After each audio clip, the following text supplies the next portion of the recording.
Bonjour, bonjour les amis.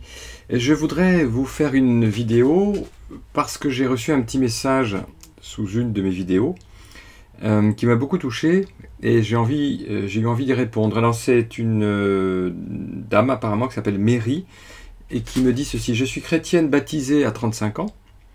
Lors de mon baptême, cette phrase a été écrite sur la Bible que j'ai reçue par le pasteur. Si je vis, ce n'est plus moi qui vis, c'est Christ qui vit en moi. Je l'ai souvent à l'esprit, mais je ne savais pas vraiment ce que cela voulait dire dans mon quotidien, comment la vivre. Tu viens, José, de me donner la réponse que je cherche depuis 52 ans. Merci. Merci à toi, Mary, parce que ça me touche beaucoup. Alors cette phrase, je la connais, je l'ai souvent eu à l'esprit, je l'ai souvent à l'esprit. Donc c'est une phrase de Saint Paul. Une phrase de Saint Paul. Alors Saint Paul est un personnage de l'Église catholique extrêmement important, de l'Église chrétienne d'ailleurs plus largement. Et il est né au début du 1er siècle, autour de l'an 0 sans doute, et il est mort à Rome dans les années 60-67 je crois.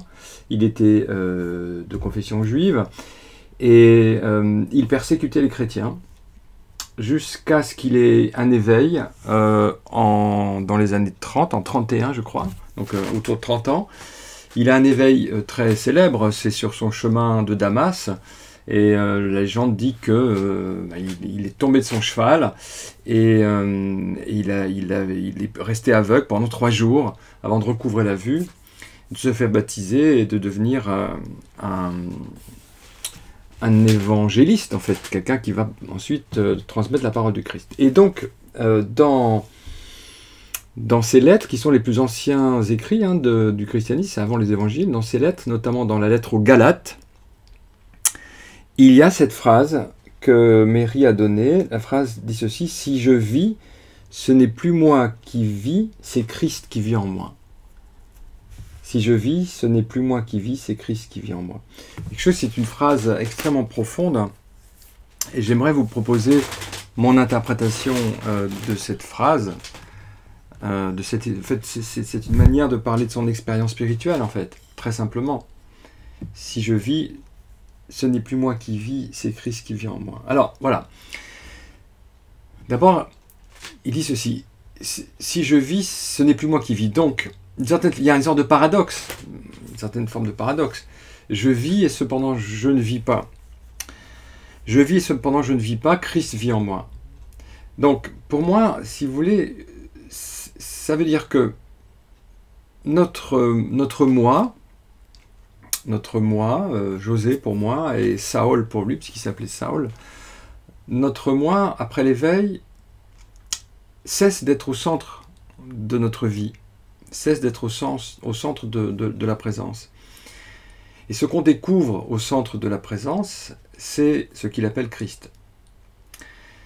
Notre moi, bon, il est là quand même, il n'a pas disparu, Saül n'a pas disparu, il y a encore tous ses souvenirs, encore ses désirs, encore le personnage est là, le moi de Saül est là, le moi de Saint Paul est là, mais il n'est plus au centre. Au centre, ce qu'on découvre, c'est quelque chose de tout à fait différent. Et moi, j'ai une façon de proposer en fait une illustration de cette phrase de Saint Paul: ce n'est plus moi qui vis, c'est Christ qui vit en moi. Je vis et cependant je ne vis pas, Christ vit en moi. Donc pour ça, je voudrais que vous munissiez d'un miroir ou d'un téléphone en mode selfie.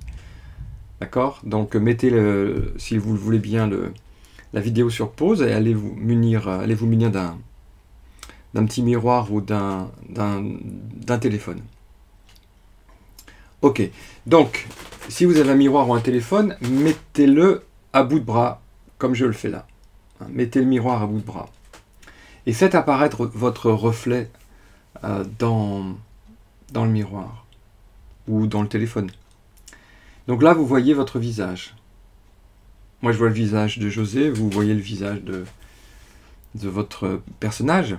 Et Saül, Saint Paul, eh bien, s'il avait fait la même chose, il aurait vu le visage de Saint Paul, le visage de Paul. Donc, mon moi, il est là finalement. Il est là, il existe encore, mais à la périphérie. Là, je vois bien José, il n'a pas disparu. Les autres le voient, et moi je le vois dans les miroirs. Il n'a donc pas totalement disparu. Mais il n'est plus périphérique. Donc regardez votre visage. Donc là-bas, vous voyez votre personnage, hein, on peut dire le moi, l'individu. Vous le reconnaissez, ça fait longtemps que vous le regardez. Hein. Mais qu'est-ce qui le regarde? Qu'est-ce que vous êtes au centre?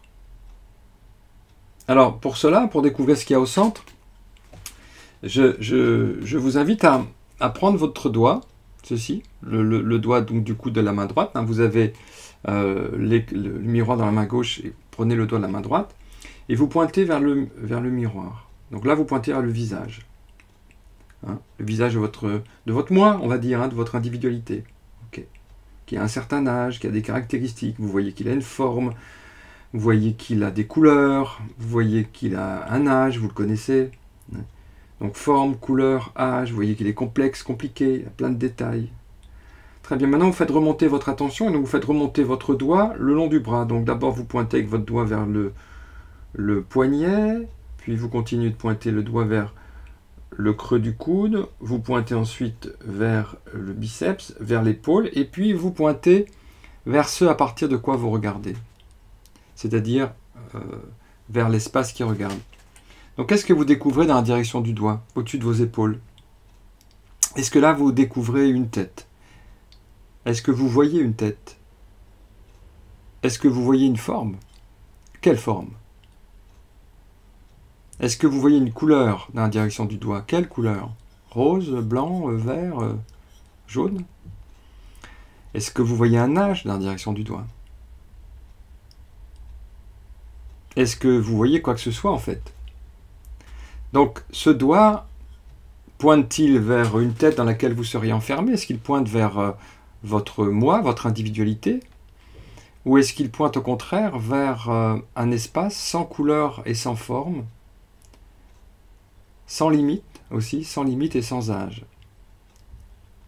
Est-ce que le doigt là ne vous révèle pas qu'au centre de vous-même, il n'y a pas l'individu, il n'y a pas le moi, il n'y a pas ce que vous voyez dans le miroir, mais un espace conscient, un espace éveillé. On peut l'appeler comme ça, un espace éveillé, un espace ouvert. Là, ça, c'est un exercice de Douglas Harding, je le dis parce que c'est très important. Douglas Harding, issu de son enseignement qui s'appelle la vision sans tête. C'est un exercice très puissant. En retournant le doigt vers ceux qui regardent, peut-être que vous pouvez découvrir qu'en fait, ceux qui regardent, ça n'est pas votre moi. Alors, qu'est-ce que c'est qui regarde? Saint Paul l'appelle Christ. Pourquoi pas? On peut l'appeler Christ. En tout cas, ce n'est pas l'individu, ce n'est pas le moi. Et si je devais le décrire, je dirais que c'est un espace éveillé, vivant, sans limite, sans forme, sans âge, plein du monde, rempli aussi mon apparence de José. Donc voilà ce que je découvre au centre. Vous baissez le doigt maintenant et vous pouvez continuer de prendre conscience qu'au-dessus de vos épaules, mais il n'y a pas l'individu, il n'y a pas le moi, il y a un espace ouvert. D'ailleurs, vous pouvez essayer d'embrasser cet espace ouvert. Regardez, vous mettez vos bras comme ça vers le haut et vous essayez d'embrasser cet espace ouvert. Donc vous ouvrez les bras à droite et à gauche et vous voyez qu'en fait, cet espace, il embrasse toute la pièce, y compris votre corps.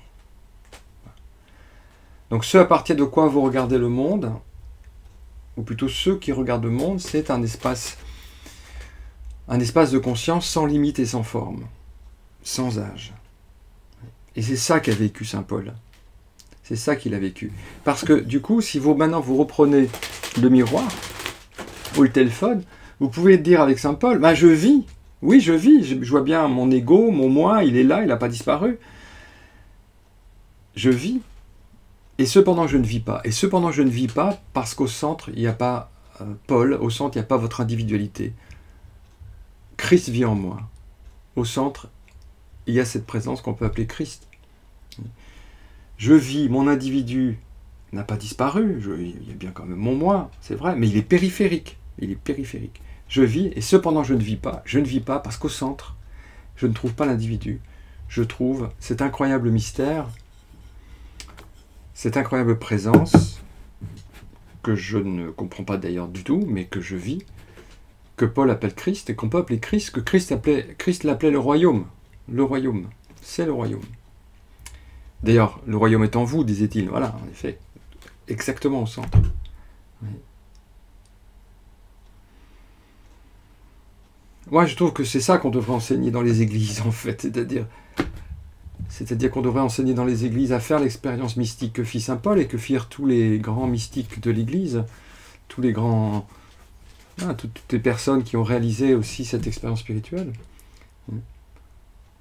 Et en fait, c'est très simple à vivre.